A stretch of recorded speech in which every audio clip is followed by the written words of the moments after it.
కాలికి స్పర్శ ఉందో లేదో తెలుసుకోవడానికి ఇది ఇంకో టెస్టు. దీన్ని బయోస్టిషియోమెట్రీ అంటారు.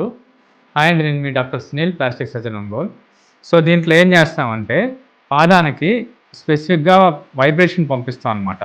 వైబ్రేషన్ పంపించి అది ఇంక్రీజ్ చేస్తాం. వోల్ట్స్ ఇంక్రీజ్ చేస్తాం. ఎప్పుడైతే పేషెంట్ ఫస్ట్ ఐడెంటిఫై చేస్తారో వైబ్రేషన్ వస్తుందని, దాన్ని మనం రికార్డ్ చేసుకుంటాం అనమాట. తెలుస్తుందా ఇప్పుడు? ఇప్పుడు? ఇప్పుడు? ఇప్పుడు? ఇప్పుడు? సో, ఇట్లాగా పాదం అంతా కూడా మనం చెక్ చేస్తాము.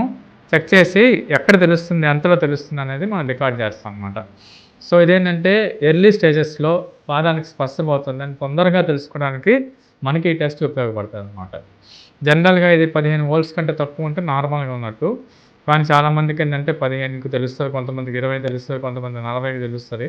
అంటే స్పర్శ అంతా కూడా పోతుందని అర్థం అనమాట. సో, ఎర్లీ స్టేజెస్‌కి మనం స్పర్శ తెలుసుకోవడానికి ఈ టెస్ట్ చేస్తాం. Thank you.